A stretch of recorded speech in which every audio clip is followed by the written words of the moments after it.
aku senang banget bisa ketemu kakak hari ini. Terima kasih ya sudah mau meluangkan waktunya. Sebelum mulai, aku mau kasih tahu dulu ya. Di sini, kita ngobrol sekitar 45 menit. Semua cerita kakak aman. Gak akan aku bagikan ke orang lain.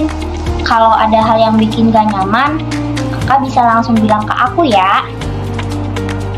Silahkan kak, boleh diceritakan perasaan atau pikiran apa yang akhir-akhir ini bikin kakak agak kepikiran. Waalaikumsalam Kak. Aku merasa agak kesulitan bergaul nih di kampus. Kadang aku merasa beda sendiri dari teman-teman. Jadi kakak merasa agak kesulitan ya? Bisa diceritain lebih detail apa yang biasanya bikin kakak merasa beda? Aku kan dari daerah nih Kak, terbiasa pakai bahasa sendiri. Pas di kampus, banyak teman pakai bahasa gaul atau cara komunikasi aku yang belum biasa. Jadinya aku sering diam, takut salah ngomong. Aku ngerti kalau pakai bahasa daerah nggak apa-apa kok kak di sini. Aku akan coba pahamin ya. Oh iya, sebelumnya kakak udah pernah ikut konseling juga atau ini pertama kalinya? Belum sih Kak, ini pertama kalinya aku konseling. Wah, aku apresiasi banget ya keberanian kakak. Itu langkah besar loh. Kalau boleh tahu, kakak tahu tentang aku dari mana ya? Atau dari siapa? Dari teman yang pernah cerita juga ke sini katanya.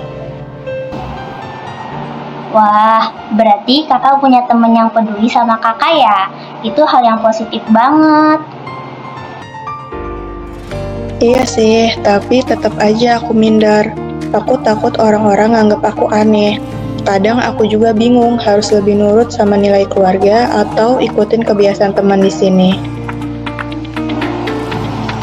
Aku bisa ngerti kak, hidup di antara dua budaya memang gak gampang. Kadang kita bisa merasa harus pilih salah satu, padahal sebenarnya bisa seimbang. Menurut kakak, selama ini apa yang bikin kakak masih bisa bertahan meski ada perasaan minder itu? Ada satu teman dekat yang ngerti aku banget. Kalau aku cerita, dia nggak ngejudge sama sekali. Itu bagus banget. Dukungan kayak gitu penting sekali. Selain itu, aku lihat kakak juga punya keberanian buat cerita di sini. Itu tanda kakak punya kekuatan besar di dalam diri. Tapi terkadang aku tetap ngerasa nggak cukup. Soalnya di keluarga aku harus nurut aturan adat. Di kampus harus ikutin gaya mereka. Dua-duanya bikin aku capek. Aku bisa rasakan beratnya itu. Beda aturan dan nilai bisa bikin bingung. Tapi aku percaya pengalaman kakak ini justru bisa jadi kekuatan. Kakak punya kesempatan memahami dua cara pandang yang gak semua orang punya. Sekarang kita coba pakai papan ekspresi digital ya kak. Di sini ada beberapa kata.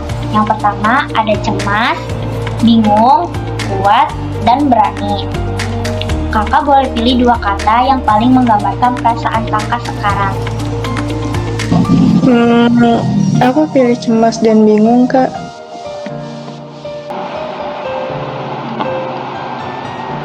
Oke, terima kasih sudah pilih itu. Aku jadi lebih paham. Cemas dan bingung itu wajar, apalagi di situasi multikultural kayak gini. Tapi aku juga lihat tadi kakak cerita tentang berani dan punya temen yang mendukung. Itu kekuatan besar loh kak. Iya juga sih, Kak. Aku nggak nyadar sebelumnya kalau aku punya keberanian.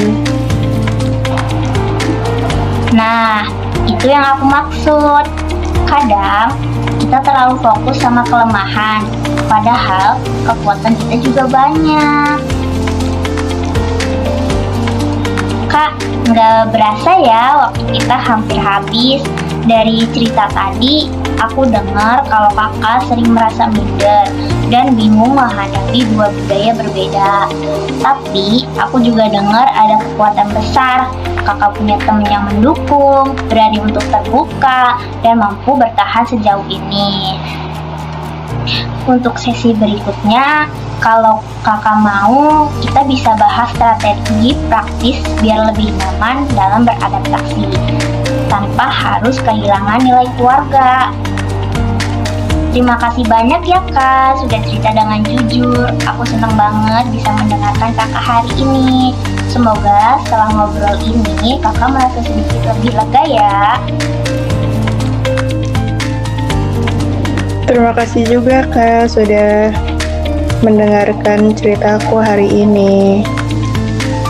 Oke, terima kasih. Sampai jumpa. Sampai jumpa kembali Kak.